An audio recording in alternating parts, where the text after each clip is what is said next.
Assalamualaikum warahmatullahi wabarakatuh. Kami dari kelompok 11 akan membawakan materi tentang menggapai publisitas media. Oleh karena itu, simak terus materinya ya. Di sini saya akan membahas mengenai arti publikasi dan publisitas. Terdapat anggapan bahwa publikasi dan publisitas merupakan kegiatan yang sama, padahal keduanya sangat berbeda. Menurut Kriyantono, publikasi dan publisitas memiliki perbedaan yang terletak pada media yang digunakan, di mana publisitas merupakan publikasi yang menggunakan media massa sebagai sarana perluasan informasi. Dengan demikian, pengertian publikasi ini lebih luas dan publisitas merupakan bagian dari aktivitas publikasi.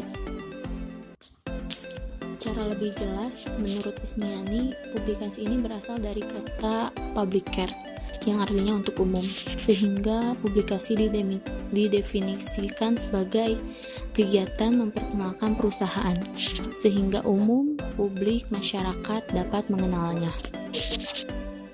Publisitas ini merupakan segala informasi dan kegiatan perusahaan, lembaga, maupun perusahaan untuk melaporkan berita-berita mengenai bisnis yang membuat perusahaan, lembaga, maupun institusi pemerintahan dikenal publik. Kegiatan publisitas memiliki motif tertentu, maka institusi harus memiliki desain atau langkah-langkah tertentu dalam usaha merencanakan dan menyusun pesan yang ingin disampaikan.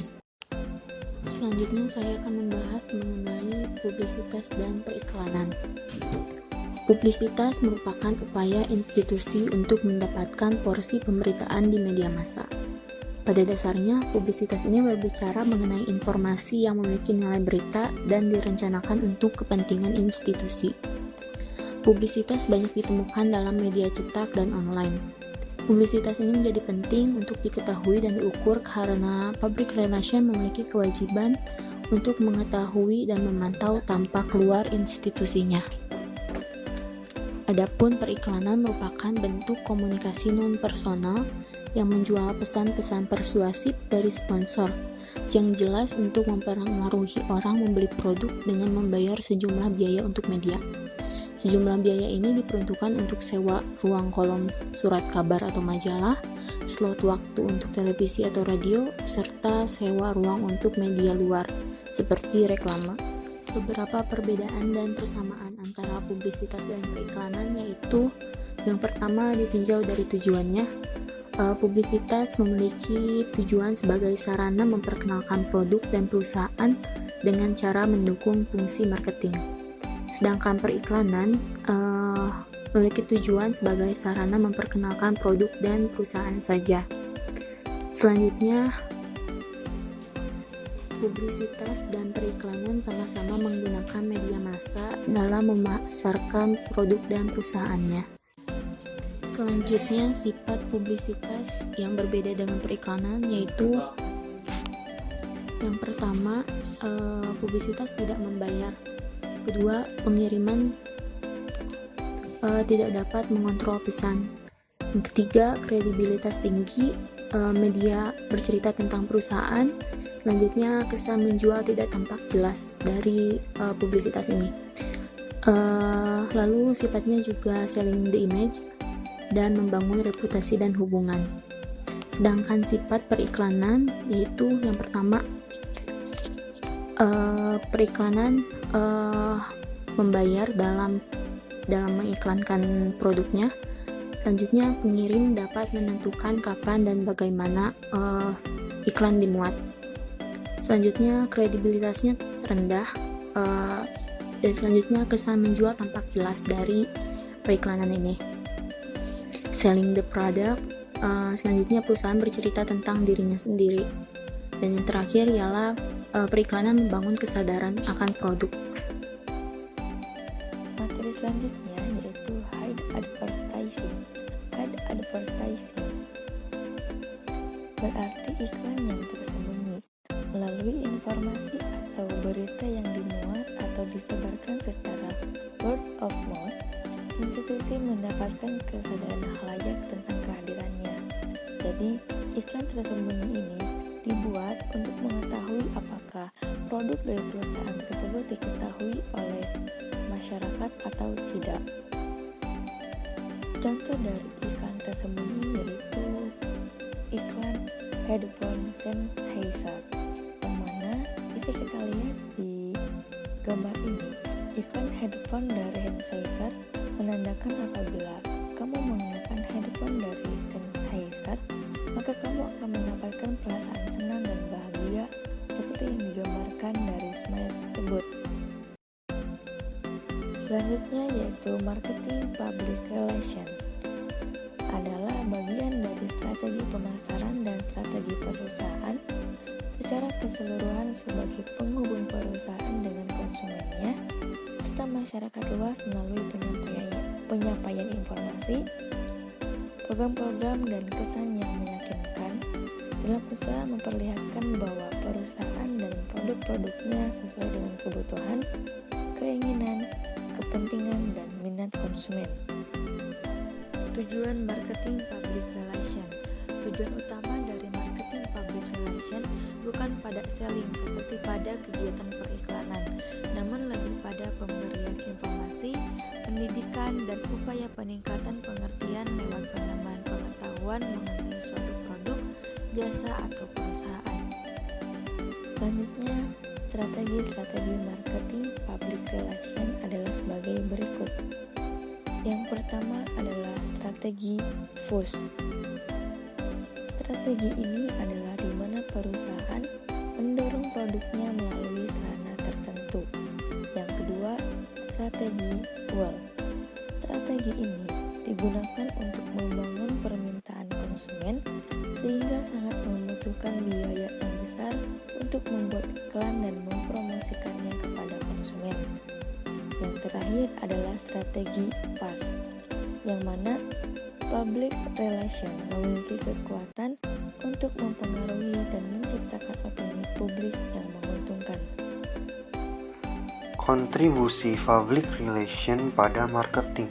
Menurut Iriantara, publisitas dibedakan menjadi dua jenis, yakni publisitas umum atau luas dan khusus atau sempit. Publisitas umum mencakup semua informasi di media massa yang dicari dan ditulis wartawan. Sedangkan publisitas sempit terbatas pada informasi tentang kegiatan organisasi yang secara sengaja ditulis dan dikirimkan untuk diliput atau dimuat media. Kedua jenis publisitas di atas dibedakan berdasarkan sifatnya, yang dapat juga diturunkan menjadi beberapa jenis lagi. Yang pertama, jenis publisitas berdasarkan sumber. Jenis publisitas ini dibagi menjadi dua, yaitu publisitas lisan adalah publisitas yang bersumber dari pernyataan lisan. Contohnya, publisitas yang bersumber dari data wawancara. Dan publisitas tulisan adalah publisitas yang bersumber dari informasi tertulis yang dibuat oleh public relation. Contohnya melalui press release, backgrounders, press kita atau letter of Daniel. Yang kedua, berdasarkan dampak. Jenis publisitas ini pula dibagi menjadi dua, yaitu publisitas positif adalah publisitas yang memunculkan dampak positif bagi perusahaan, dan publisitas negatif adalah pemberitaan di media yang mengandung dampak negatif terhadap citra perusahaan. Yang ketiga, berdasarkan kejadian.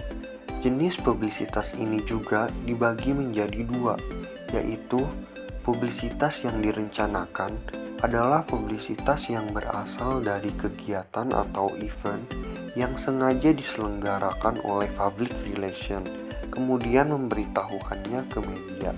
Dan publisitas yang tidak direncanakan atau spontan, yaitu publisitas tentang peristiwa-peristiwa yang tidak direncanakan atau spontan. Kontribusi public relation pada marketing. Pertama, bertindak sebagai penghubung antara perusahaan dengan pihak lain untuk mengadakan jual beli, kesepakatan, dan juga kerjasama yang saling menguntungkan. Kedua, meneliti, menulis, dan mengirimkan press release kepada media. Dalam hal ini, tugas dari public relation adalah menjalin hubungan yang baik dengan media yang berkepentingan. Public relation harus sanggup meyakinkan media bahwa produk atau jasa yang mereka hasilkan memang layak untuk diberitakan kepada publik. Ketiga, menjawab pertanyaan yang diajukan oleh pihak media, wartawan, maupun pihak yang akan mengadakan kerjasama dengan perusahaan. Kualitas dari seorang public relation yang baik diperlihatkan dari kepandaiannya menjawab semua pertanyaan. Bahkan, apabila perusahaan sedang berada di dalam masalah sekalipun, tugas seorang public relation adalah harus bisa meminimalisir atau bahkan menutup segala masalah dan kekurangan yang ada dengan kelebihan yang dimiliki oleh perusahaan tersebut. Keempat, mempersiapkan kebutuhan promosi perusahaan seperti mempersiapkan brosur dan bentuk promosi perusahaan lainnya.